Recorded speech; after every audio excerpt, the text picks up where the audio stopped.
Is it about education or indoctrination?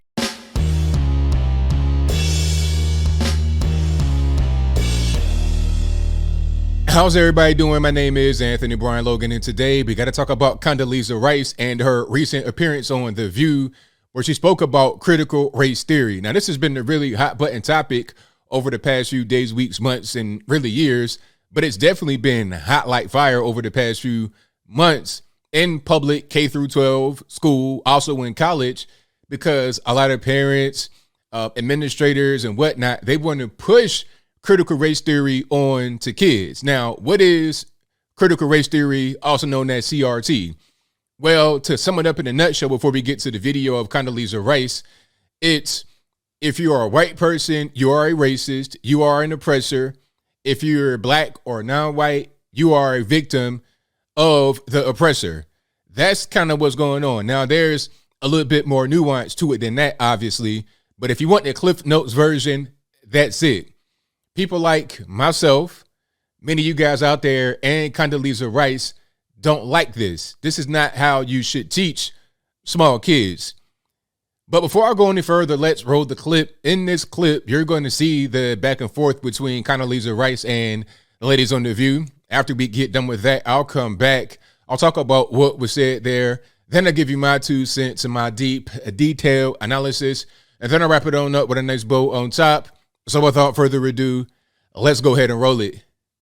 In order for black kids who, quite frankly, for a long time, the way they were portrayed, the way their history was portrayed, right, it was second-class citizenship. Of course. But I don't have to make white children feel bad about being white in order to overcome the fact that black children were... How does that happen? How do you think? I have a couple examples here, actually. Yeah. In Cupertino, California, in an elementary school, third graders are instructed to rank themselves based on their power and their privilege. California's Department of Education is proposing to eliminate opportunities for accelerated math in the name of equity.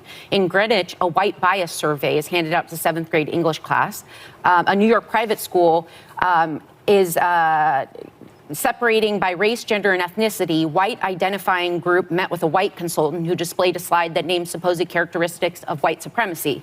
An equity statement from the school district of Palm Beach County outlined the initiative dismantling structures rooted in white advantage. It's happening across the country. The whole issue of critical race theory and what is and is not being taught. I come out of an academic institution, and this is something that academics debate, what is the role of race and so forth. And let me be very clear. I grew up in segregated Birmingham, Alabama. I couldn't go to a movie theater or to a restaurant with my parents. I went to segregated schools till we moved to Denver.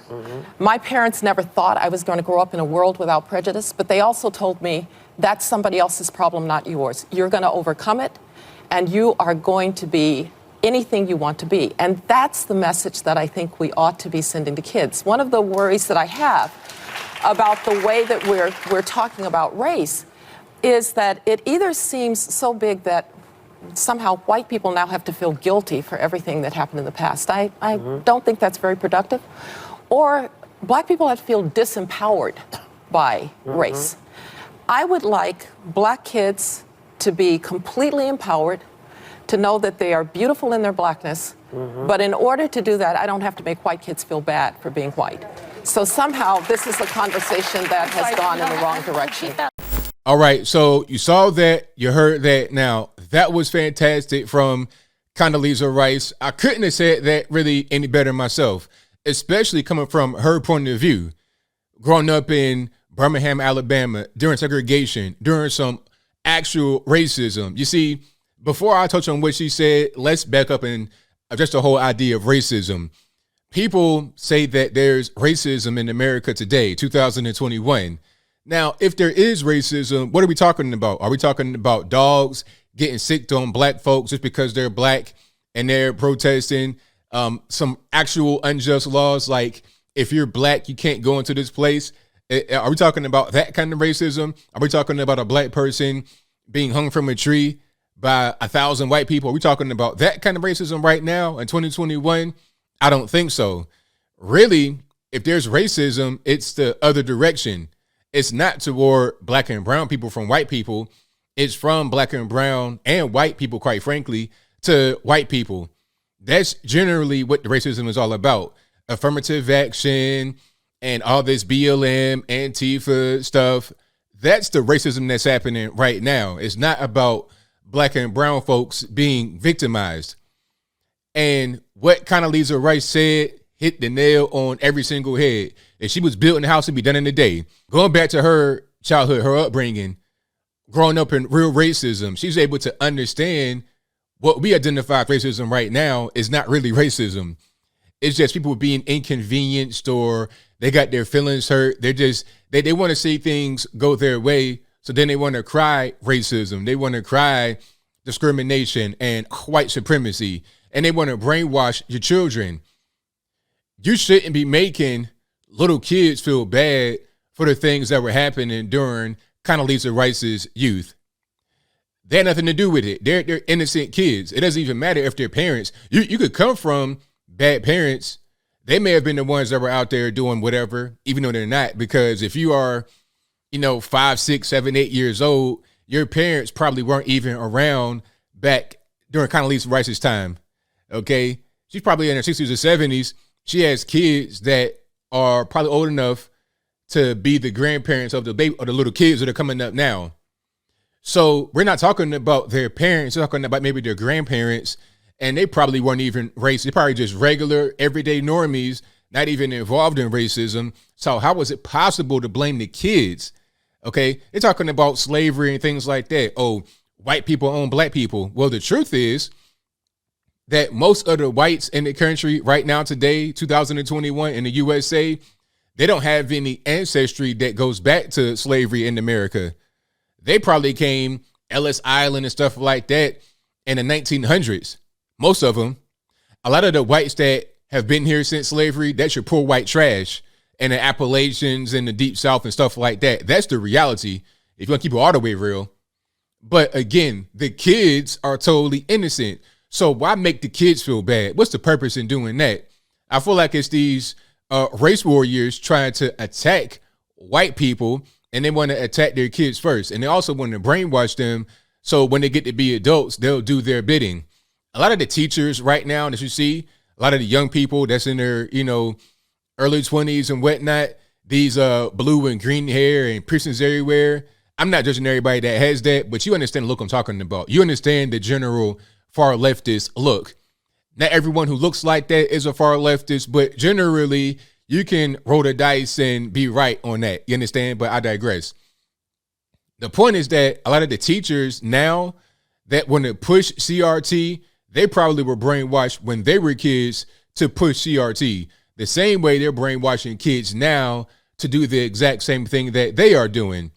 Okay, it's about trying to control society by indoctrinating the youth from an early age. So when Sunny Hostin and Whoopi Goldberg and whatnot are talking about, oh, it's about education. We got to teach history, all this, that, and the third. It's not even about that. It's about trying to brainwash your kids so they do the bidding of whoever wants to control them, whether it be Democratic Party, whether it be the LGBT, whatever it is, that is the purpose.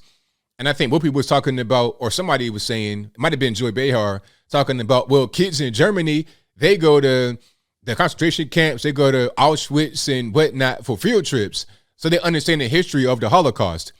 Well, understanding the history is one thing. We teach, slavery and whatnot is taught in school. That's not the equivalent of critical race theory. You see, teaching slavery is just a matter of fact type of thing, okay? There was a slave trade between what is now the U.S. back then, probably Kingdom of Great Britain, Spain, France, whatever, and African nations and, some Islamic nations. It was a trade. Slaves would get traded for goods, services, products, whatever it is, right? That's what happened.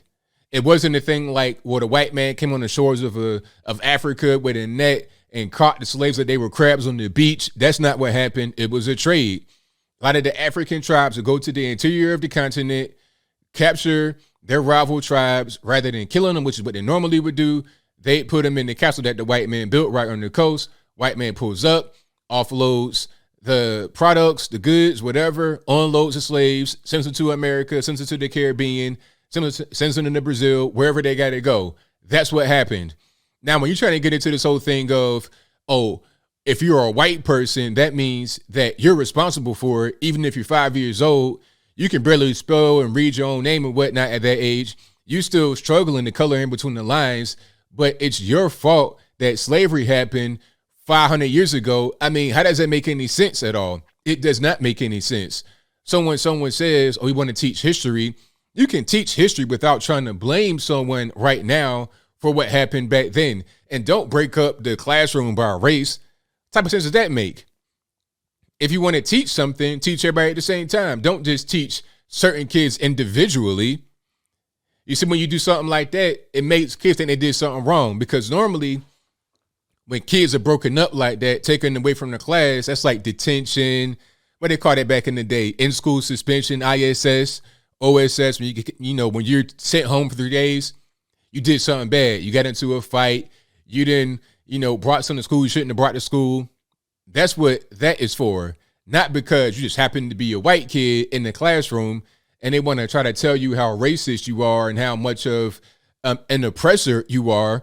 So, yeah, shout out to Condoleezza Rice for getting them ladies on The View straight, telling them what it is, okay, from someone who lived through actual racism, through actual segregation. She has a better idea of what's going on than a bunch of these morons that have not been through anything, okay?